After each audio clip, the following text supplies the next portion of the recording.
Hi guys, அஸ்ஸலாமு அலைக்கும். Welcome to Rizwana life style. நீங்கள் நம்ம கிச்சனில் வந்து கடாய் பன்னீர் தான் பார்க்க போகிறோம். அதுக்கு நான் பன்னீர் வந்து இப்படி குட்டி குட்டியாக ஸ்கியூப் போட்டு வச்சுருக்கேன். அது கூடவே வந்துட்டு இப்படி ரவுண்டாக கட் பண்ண குடமிளகா போட்டுக்கிறேன். அதே மாதிரி வெங்காயமும் போட்டுக்கிறேன்.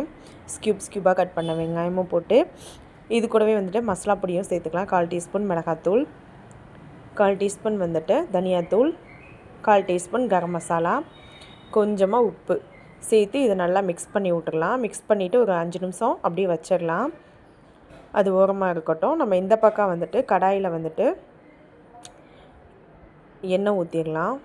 அடுப்பில் வந்து கடாயை வச்சு கடாய் நல்லா ஹீட் ஆகவும் அதில் ஆயில் சேர்த்துக்கலாம். இப்போ கடாய் ஹீட் ஆகிடுச்சு. அதில் 3 டீஸ்பூன் அளவு ஆயில் சேர்த்துட்டு நம்ம அந்த மிக்ஸ் பண்ணி வச்சுருக்க பன்னீரை வந்து இது கூட சேர்த்து நல்லா ஃப்ரை பண்ணி எடுத்துக்கலாம். சூப்பராக வந்து ஃப்ரை பண்ணி எடுத்துக்கலாம். கோல்டன் ப்ரௌனில் கலரில் வந்து பன்னீர் வந்து மாறி வர மாதிரி. இப்போ பார்த்திங்கன்னா நல்லா இதாகி வந்துடுச்சு, வெந்து வந்துடுச்சு. இதை ஒரு தனியாக ஒரு இதில் மாற்றி வச்சிட்டேன். இப்போ அதே எண்ணெயில் 1/4 டீஸ்பூன் ஜீரகம், 1/4 டீஸ்பூன் மிளகு, ஒரே ஒரு பே லீஃப் போட்டுக்கலாம்.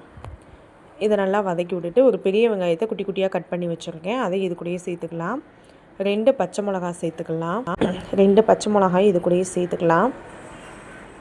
அதையும் நல்லா வதக்கி விட்டுட்டு ஒரு 1/4 டீஸ்பூன் அளவு இஞ்சி பூண்டு பேஸ்ட், அதிகமாக சேர்க்க வேணாம், 1/4 டீஸ்பூன் சேர்த்தா போதும்.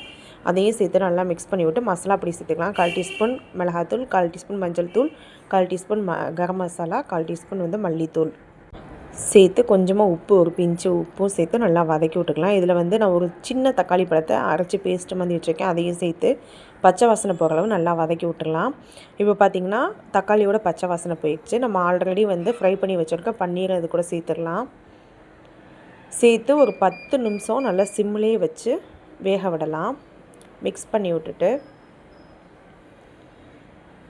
ஒரு தட்டு போட்டு மூடி வச்சுருங்க. ஒரு 5 நிமிஷம் அப்படியே சிம்லேயே வந்து நல்லா எண்ணெய் பிரிஞ்சு வெந்து வரட்டும்.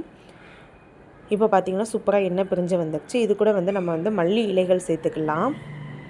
பார்த்திங்கன்னா தெரியும் சூப்பராக வந்துருக்குன்ட்டு. மல்லி இலை சேர்த்து நல்லா மிக்ஸ் பண்ணி இறக்கி சர்வ் பண்ணால் சூப்பரான கடாய் பன்னீர் ரெடி. நீங்களும் இது போல் ட்ரை பண்ணி பாருங்கள். ட்ரை பண்ணி பார்த்துட்டு எப்படி வந்துச்சுன்னு சொல்லிட்டு கமெண்ட் பாக்ஸில் கமெண்ட் பண்ணுங்கள்.